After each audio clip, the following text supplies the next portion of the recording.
Welcome to the Community ROI podcast. Here, senior community experts, founders, and C-level managers tell the truth, the whole truth, and nothing but the truth about how a community impacts business growth. By listening to these conversations, you'll get actionable steps on how to connect community goals with business goals to skyrocket business growth while still bringing extreme value to community members. My name is Yurii. I help people and brands shine through communities and personal connections. And my guest is Emma Wyatt, a senior community and customer advocacy leader with a ton of expertise in social listening, customer experience, creative campaign design, who's proven how powerful authentic word of mouth can be by the Grammarly Collective, a thriving ambassador community of hundreds of members from the ground up. And I bet some of that work she's done while listening to some Taylor Swift songs. So welcome, Yeah, Emma. absolutely. How did you know I was a Taylor Swift fan? Nah, it's out there on internet. You can't put it back. Once you said it, it's always there. So what Yeah. is your favorite song, by the way? Oh gosh. I would say like anything from the Reputation album is like my favorite or 1989. So yes, I'm very excited for the next album in a couple weeks. Yeah, it's coming. It's coming. So for all the fans, so I mean, like, why should I even talk about it? Everyone knows it. So let's come back to the community part. So what's your definition of a community for business? Good question. Mine is just a collective of users who are passionate about usually the product, at least especially for Grammarly. It is a collection of users that want to help each other, that also want to advocate for our brand and product. And they all have the commonality of loving Grammarly. We also, while we get further down into it, we also do have Coda under our umbrella now as well. So they are also a collection of users who just want to help others to get the best out of Coda. And then we've also acquired Superhuman Mail as well. And they have a huge community of enthusiasts for any superhuman users out there. Why do people do that? Why do they want to help others? I think because they're also just they're I guess on the first fold of like how they even get into it is because they have a question and they just don't know how to tackle it. And so they know that there is users out there who are a lot more advanced or experts in that tool. And sometimes it's a lot quicker to just dive in and ask other users rather than waiting for like in support queues.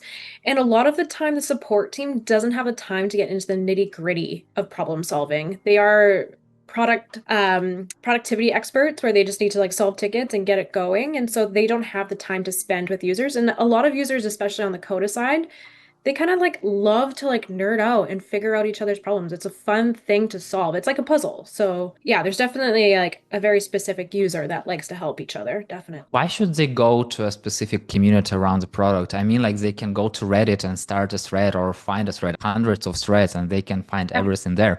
Why should they go and find the community and join it and then start a conversation there? That's a controversial question. I don't think you have to go to a forum.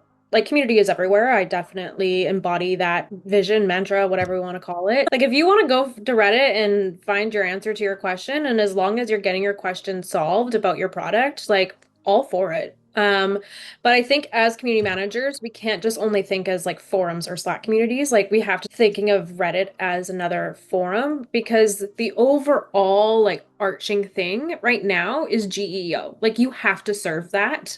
So how is your community serving GEO? And that's what you have to look at. And that's like generative engine optimization, right? So as long as your communities, either in Reddit or forums or from like Slack or whichever, are laddering into like answers that people are searching in AI tools, like either that Google or ChatGPT, whatever it is, like I think that's fine. They don't have to go to the Yeah, I really love how you framed it because sometimes people think, oh, I have community, we have a Slack community, or we have like LinkedIn group or Facebook group or whatever, and they think that it's only one place where the people live, and then there is no engagement or something goes wrong. Like, what the hell? Why is that community or it's not engaged? And then you have like hundreds of posts on LinkedIn, hundreds of threads on Reddit, and people like, oh, we just missed that. But no, community is everywhere. So I'm curious. What's your definition of a community goal? I think it depends. So traditionally at Grammarly, we were an advocacy style community. We still are at Grammarly. So that one is just making sure that, again, people are just sharing their love of Grammarly with others. Whereas on the Coda, the public forum side, that's a support style community. So the goal there is really to make sure that like people are getting their questions answered, so they're not having to go elsewhere to find the answer. So yeah, I think it really depends on the overarching goal of your community, if it's either advocate, education, customer support, whatever it may be. But as long as your customers are getting the answers they need or are seeing some value from your community, I think you're successful. I feel like you are working at least with two or three different communities at the I moment altogether. And Yes. what is one goal of the community that you are working with at the moment, or maybe worked before, that inspires you the most? Yeah, that's a great question. I think, I don't know. I'm very lucky where I do get to do like both sides of like the pond. Like I get to like work with our strongest advocates and passionate fans because they're so positive and loving and they just want to just cheerlead from the rooftops. Mind you, that's not just going to happen without work. Like you have to really nurture and build those relationships with your advocates, or else they're just not going to do anything for you. Like I always say, like you have to be the advocate for your advocates, or else like nothing's going to happen on that side of anything. Whereas like on the support side, like I've never gone through a merger before, so that is like a whole other like woof.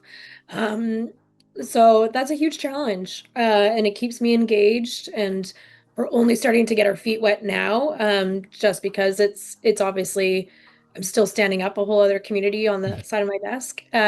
So yeah, I am excited for the changes that are coming and how we can change that forum to be better serving for all of our users now that are under our umbrella with all these mergers. How do you become an advocate for advocates, an ambassador for ambassadors? What are some specific actions that you take Yeah. to reach that goal? I would say number one is listening. So hearing their problems, hearing what they want to do, hearing what they like, what they don't like, and just being their advocate internally at the company.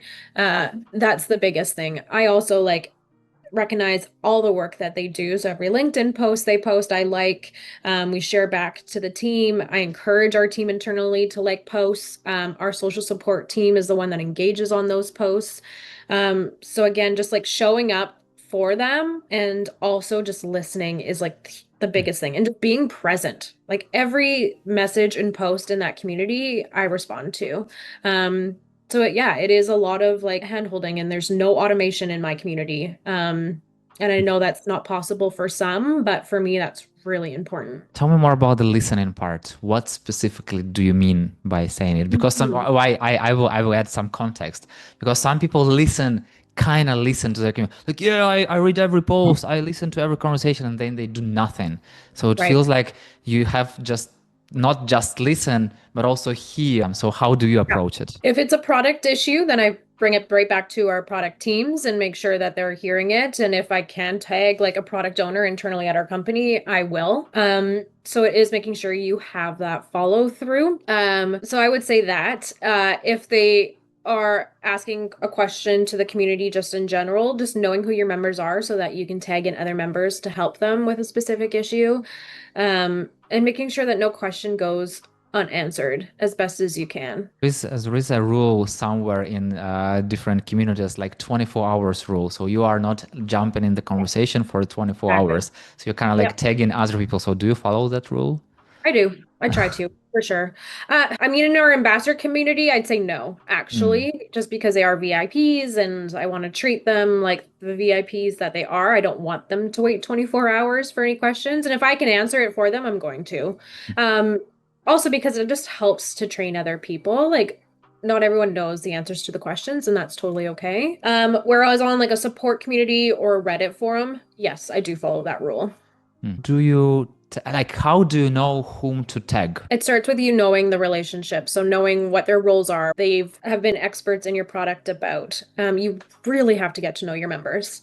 And I know it's not possible to get to know every single one, especially if you have communities of thousands, but at least knowing like the top 10% of your community, I think is absolutely essential. And building relationships with those folks so that you can tap into them if you need to. What do you do for that? How do you build those relationships? I message them. I offer to get on calls with them.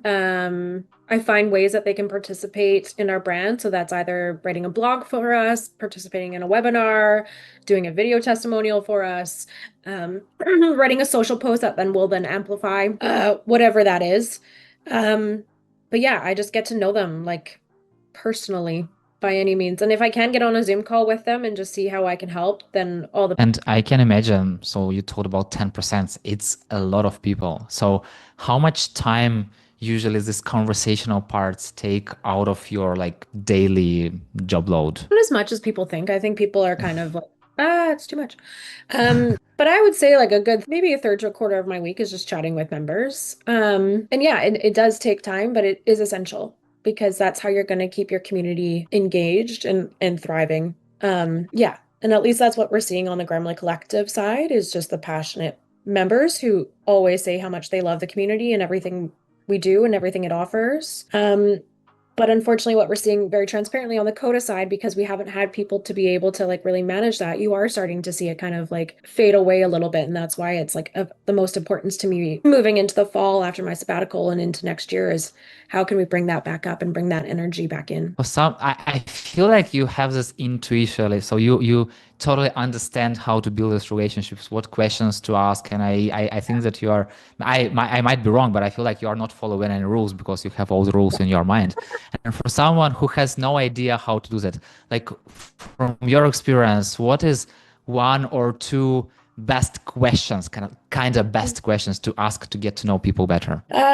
Good question. I would just like you can even ask just simple like community questions of like, what are you doing this weekend? And then people will start to say like, I like to read, or I'm doing a barbecue, or my daughter's getting married, or I'm having a baby. And things kind of come up and bubble up that way. We also ask people to introduce themselves as well when they become a member of like at least our the Grammarly Collective Slack community. So I always find something within that to answer. And usually I try to not even make it about our product. I usually say like I like building Lego sets or I like going to concerts. Like what was the last concert you went to? What was the last book you read? What was the last Lego set you made? What was the last trip you went on? Just to like kind of start building that relationship a little bit. And then I try to understand how they use a product because then we can kind of tap into being like, hey, I noticed that you actually really love using one of our new agents. Do you mind writing a testimonial for us? And they jump on that. They just want to be of help. That's all they want to be. Okay, so I really have a lot of questions about relationships because it's like very uncharted territory. And once you jump into, there are like more and more and more questions, like just a snowball. And the final question, where do you store, how do you remember all this information? It used to be a lot easier when our community was smaller. But we also, so one of the other things, as well as we do an application style community for the Grammarly Collective. So we do have some information in that database. But I think as long as you're continuously like building relationships with your community members, it does get a little bit easier. You kind of get to know like who like kind of uses the product in a certain way. And it just becomes a little bit more like, I don't know, there's usually something in the back of your mind being like, nah, there's someone that did that. And I just need to go into my database. And like, I think sometimes I'm like, I'm pretty sure their name starts with like an A and like, you know, like that. And then something usually comes up and you're like, aha, that's who it was. Um, or if I can't remember, like, right, for example, we just released multilingual suggestions. So this has been like an ongoing suggestion from our Grammarly users forever, being like, how can I correct text in like Spanish? Well, now you can. And so we went into the community being like, who here speaks Spanish and like writes in Spanish? And like raise your hand. And so then they're like, me. And so then we go in and we say, like, have you tried our new multilingual suggestions? What is your feedback from that? And then what do you like about it? What don't you like about it? And then from there we scour and we pick out the testimonials and then we give the feedback to the team. And that's how we kind of just like get to know the members a bit more, is just trying to find like pinpointed hand raisers. Sounds like you have so many processes in place. I'm curious, how do you build? A lot of it, honestly, it sounds like processes, but it's not. We just know what our members love, which is product updates, early access to new products, getting involved. So whatever opportunities we can find for our members, we throw at them. Because also it helps to keep them engaged, and that's what's most important. 3 teams do you usually work the most with while building a community, and how does community impact them? Yeah, so I would say the product team is definitely huge. And then working with like if I can find the actual product manager that's responsible for that product, I will build a relationship with that person and say like, "Hey, I'm going to be giving you feedback and I'm going to be tagging you in feedback and I expect an answer from that feedback." Even if we don't have an answer that we can solve right away, just acknowledgement I need from you. And usually I haven't had any difficulty with that. And then we partner a lot with our social team as well because they feature our ambassadors in their content and also they engage with our ambassadors' content on social as well. So that's two.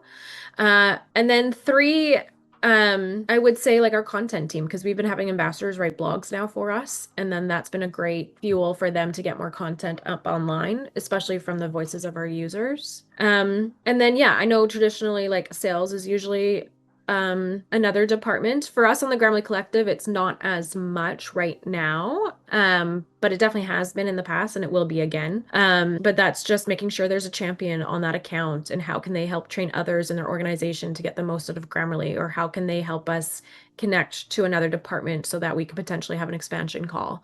So those are all really important relationships to build. Yeah, I feel like it's all about relationships. And I'm curious, how do you build those relationships with other team members without just adding extra work to their plates? Because you don't want to add extra work to it. You want to see, like, as my manager says, is like, what value can you give them so that they're kind of like, wait, we have this community. Why are we not tapping in? So at first, it starts with like, hey, I've given up. I've rounded up this beautiful package of feedback for you. Here you go. And it is just being noisy and being in those Slack channels and just being in the Zoom chats during meetings, just saying like, oh, our ambassadors love these features or whichever when they're talked about on a Zoom call. It is being present everywhere and making that noise. But I am constantly like, we have a product updates channel internally at Grammarly, and anytime a new product is released, if I feel like our ambassadors will get value out of it, I put my name in that thread being like, how can I get early access to my ambassadors? Or I message that PM, I'm like, how can I get early access? We'll make sure to give you feedback. And like everyone is just like, yeah, okay, sounds great. Let's do it. So yeah, it is. And then now we even have like product marketing managers and product managers coming to us being like, hey, we really need to like get quick feedback from a group of users. Like, can you put us in touch with your ambassadors? And so it is like that internal PR has really paid off. Do you ever protect community from other teams?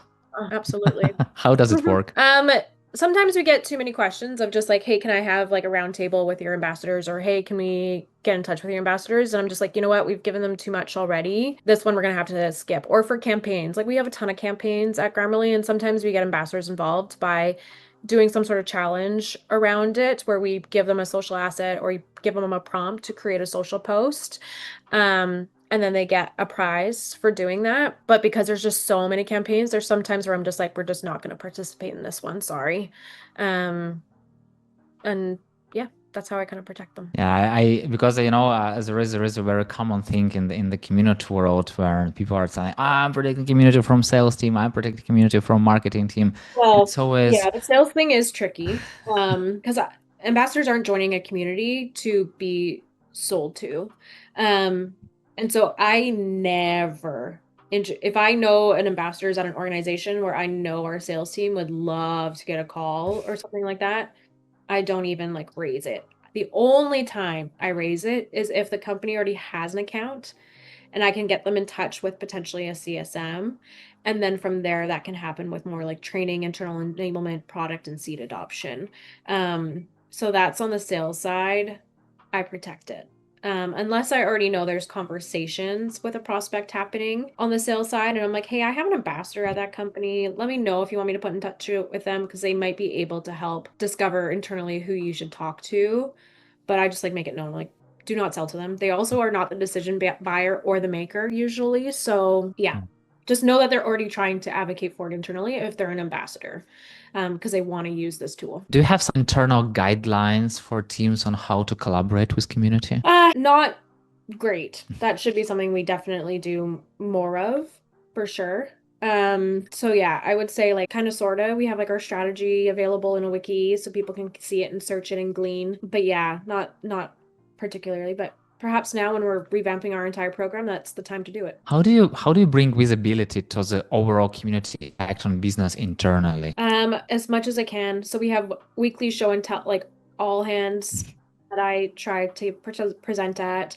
If I don't present at those, I present at my department, all hands. If I don't present at those, then I try to do like lunch and learns. Um, Again, if there's any questions about products of like, hey, has anyone heard how our users are liking this? I'm like right on in there being like, this is what our ambassadors love. So again, like being very close and having your ear to the ground so that you know everything that is happening in the business if you can. I have this feeling that for you, when you are advocating for the community, I feel like the no is just the beginning of the conversation. Yeah. So community is not always the bright side. There is also a dark side. So I'm curious, how do you talk about the challenges you face in the community? Yeah, and the challenges are different for each community. Like for our advocate community, it is when like conversations go quiet. That really hurts me. And I just make sure I always have a content vault. So if there's conversations going quiet, I have a content bank or vault, and I just like get a question from that and I throw it in. And it's usually like nothing to do with Grammarly, nothing to do with products. Sometimes it has to do with AI, sometimes it has to do with productivity. But sometimes it's literally like, what era are you in, Taylor Swift wise? Like it completely is different. Or like, what are you watching right now? Or reading. So yeah, that's that side of the thing. Whereas like Coda, understandably, members are upset on that side. Because there has been a lot of changes and there hasn't been a lot of relationship building on that side of things because there hasn't been someone to build those relationships for them. But that's changing. And we are going to try to like make a better step forward and repair those relationships. But that's obviously going to be so much more difficult than sustaining relationships. It's the exact same thing where people say like it's more expensive to hire someone new than retain someone.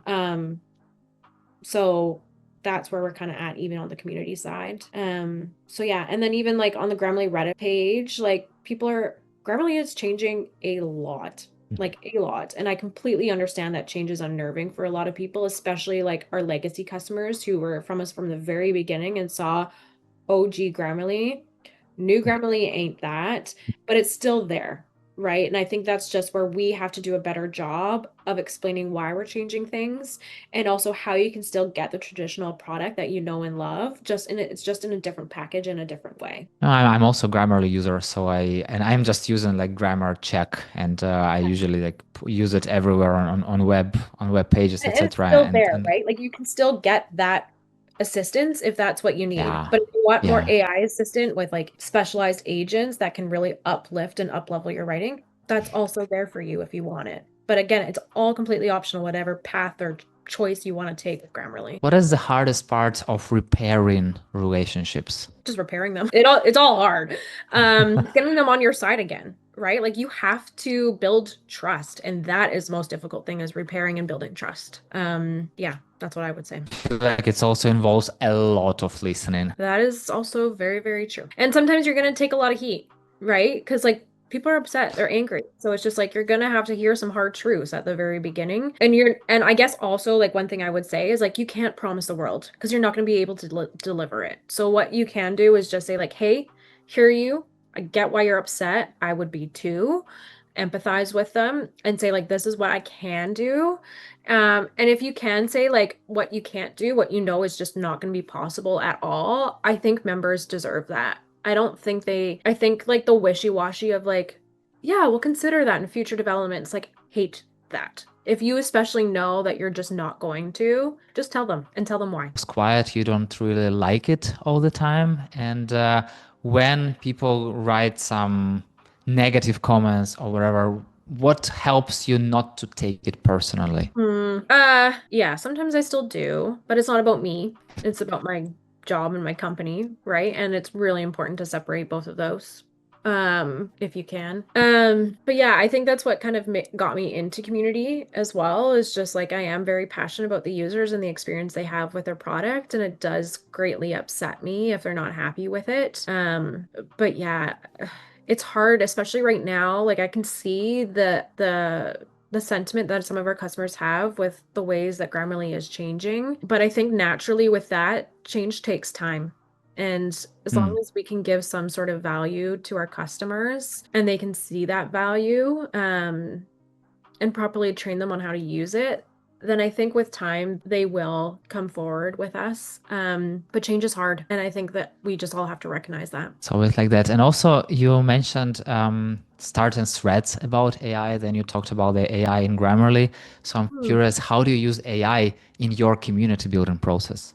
Well, I use Grammarly as AI all the time for like refining and revising, like especially our new agents. If you haven't seen them in the new docs experience, like highly recommend playing around with them. Because they just really help to like again make sure everything's like a lot more clear, a lot more polished, a lot more like human sounding, so it's not sounding like AI, which is huge. But then I use like AI tools all the time to brainstorm event ideas, campaign ideas, challenge ideas. It just helps speed up things so much. So I'm not beating my head against the wall of like, what can I do differently this time? And also just like ask AI tools being like, hey, I want to like boost my engagement by 5%. Like, what are some ways that you think you could help me do that? And just, it's just a jump starter. It's your thought partner, so lean into it, especially if you're a team of one. Like you now have a team of two with AI, so lean into it. A team of 1.5 or something like that. Yeah. And I feel like I totally feel what you are talking about. Doesn't really have to act on what AI tells you right away. It's just a sparring partner, someone you are like. Yeah, exactly. Like right now, this weekend, actually, we're doing a big film shoot with our ambassadors for a big campaign this fall. And I've heavily relied on AI to help me with it. Like I'm like, okay, what questions should we ask? What should the shot list be? What should we be including for props in the film shoot? Like what should they wear? All of that. And it's just been so easy for me to just be like, give me an hour with my AI, with my headphones on, and let's just get this done. And yeah, it's kind of like, oh yeah, that's a good idea. Thank you. Yeah, it's always good to talk to someone who knows a lot. I still wish to have this kind of talk conversation, but time is the limit. So the final question, what is one thing to do right away for someone struggling with identifying their community ROI? Got it. Ask the business. So go to the business being like, what can we do to help serve you? And making sure you're spitting that out. So for us on the advocate side, it's content.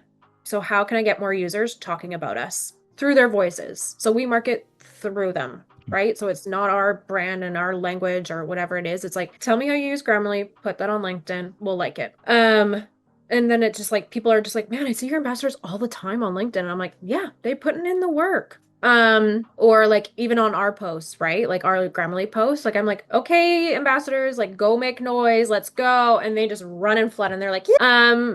But then also it's feedback. So that's so critical for our business, especially when it comes to early access and especially right now in our era of change. They want to hear what our users are liking, what they're not liking, because they can get all the data of like where people are clicking around in our product, what are they using, what are they not using.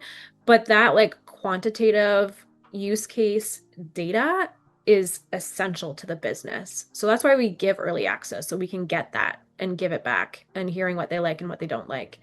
So yeah, I would just say like giving things back to the business as quickly as you can. But in order to do that, you need to understand what they want from you first. You know, when you were talking about ambassadors, I imagine these minions in my mind who are running and just fighting for you. They're the best. I love my map. Last but not least, name 2 people I should reach out to talk about community ROI. I mean, I'm sure you already have. People I'm talking to lately is Grace at Airtable. Her and I connect a lot lately. And you already know her, but my dear friend Nikki Tibet, love her and adore her every day. So yeah. And what is the best way to connect with you? I would say on LinkedIn, definitely, but I am going fully offline from September 24th to October 24th, so I will not be checking anything. I feel like it will be exactly the time when this podcast will go out. So if you will message Emma and she will ghost you, yeah, just deal with it. See you in November. Yeah. And yeah, Emma, thank you so much for having this honest, open conversation, sometimes with highs, sometimes with lows, but that's exactly how community is. And thank you for sharing your experience. Yep. Amazing. Thank you so much, Yurii. It was a pleasure. And thank you for your adaptability in changing this. We can talk anytime, practically anytime. And thank you so much for your adaptability. And yeah, see you in the community world. And thank you so much for listening. If you have any questions about how the community can help you reach and overcome your business goals faster, let's connect on LinkedIn and talk about it. That's it. We're done. See you in the next episode.